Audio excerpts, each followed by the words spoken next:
নিয়ম বহির্ভূতভাবে করা হচ্ছে। আমরা বলেছি নগরায়ণ নীতিমালার ক্ষেত্রে বলেছি আমরা যথাযথ ব্যবস্থা নিয়ে আমরা নগরায়ণ নীতিমালা আমরা প্রকল্প গ্রহণ করব, যেখানে কোনোভাবে আর দুর্নীতিগ্রস্তের মধ্য দিয়ে যেন কোনো বিল্ডিং করার মধ্য দিয়ে জনগণ যেন অনিরাপদ না হয়, আমরা সেটাও বলেছি। আমরা বলেছি যুবকদের জন্য আধুনিক ও যুগোপযোগী যুব উন্নয়ন নীতিমালা গঠন করা হবে।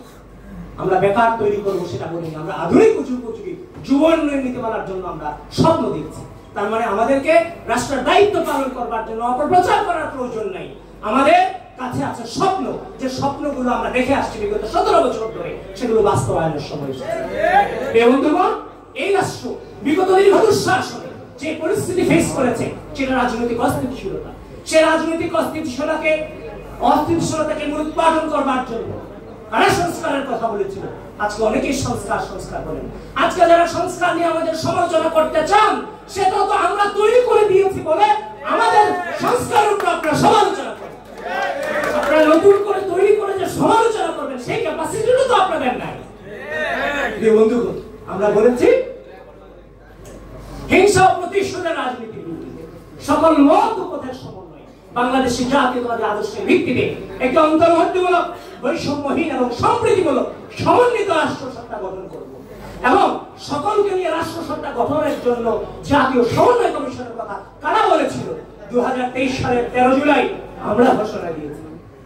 বন্ধুগণ, আজকে রাষ্ট্রের ভারসাম্য প্রতিষ্ঠার কথা কে বলেছে? কে সেই সংস্কার কথা বলেছে? আমরা বলেছি।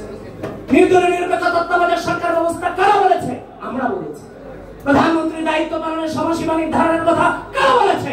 আমরা বলেছি। সংবিধানের 70 অনুচ্ছেদ সংশোধনের কথা কারা বলেছে? আমরা বলেছি। আইনসভায় উচ্চ কক্ষের প্রবর্তনের কথা কারা বলেছে? আমরা বলেছি।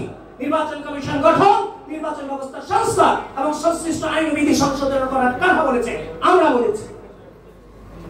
এই বন্ধুগণ, এভাবে মিডিয়া কমিশন গঠন, প্রশাসনিক সংস্কার কমিশন গঠন, অর্থনৈতিক সংস্কার কমিশন গঠন, ধর্মীয় স্বাধীনতা সর্বোচ্চ নিশ্চয়তা প্রদান, নারীর মর্যাদা সুরক্ষা ও যথাযথ পদক্ষেপ নেওয়ার কথা কারা বলেছে? আমরাই তো বলেছি। সবাই বাংলাদেশ নীতি কারা বলেছে? আমরাই বলেছি। এই বন্ধুগণ, আমাদের কাছে আছে রাষ্ট্রের স্থিতিশীলতা নিয়ে আসবার জন্য আমাদের পদক্ষেপ আছে এবং রাষ্ট্রের উন্নয়ন সাধন করবার জন্য আমাদের পদক্ষেপ আছে। এজন্য আপনাদেরকে অনুরোধ করব, এই বাংলাদেশ যতবার প্রসার মুভমেন্ট পার করেছে, এর ন্যাচারাল যে মর্যাদা সেটা বাংলাদেশ জাতীয়তাবাদী দল স্বাধীনতা পরবর্তী বাংলাদেশ থেকে শুরু করে আজও পর্যন্ত পেয়েছে, শুধুমাত্র তারা বাংলাদেশের প্রশ্নে আপোষ করেনি। এজন্য আপনাদেরকে আহ্বান করব, ভোটের রাজনীতিতে নমনীয়তার বাইরে অন্য কোনো সিলেবাস নেই।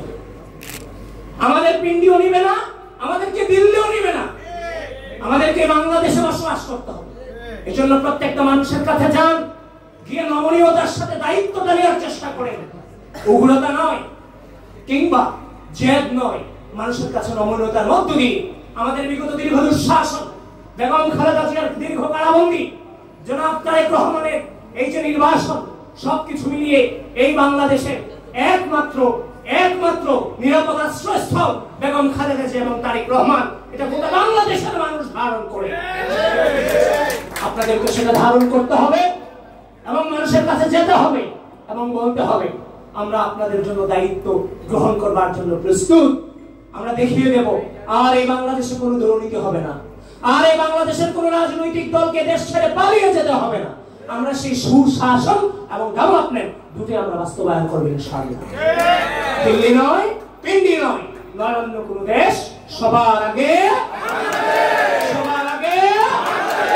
বাংলাদেশকে ধারণ করে, ধানের শীষকে ধারণ করে ইনশাআল্লাহ বিগত দীর্ঘ দুঃশাসন এবং আমাদের সততা, 5 আগস্ট পরবর্তী সময়ে কোটিপতি হয়েছেন, লাখপতি হয়েছেন, লাখপতি না, সবাই হাজার কোটি টাকার উপরে মালিক হয়েছেন এক একজন, সেটা আমরা জানি। এজন্য নেতৃবৃন্দ এখানে আছেন, সিনিয়র নেতৃবৃন্দ এখানে আছেন, স্থায়ী কমিটির সদস্য শ্রদ্ধেয় বাবু ঈশ্বরচন্দ্র রায় এখানে আছেন। আপনাদেরকে অনুরোধ করব, আপনার সন্তানরা এই যুব সমাজকে নেতৃত্ব দিয়ে আমরা পথভ্রষ্ট হইনি।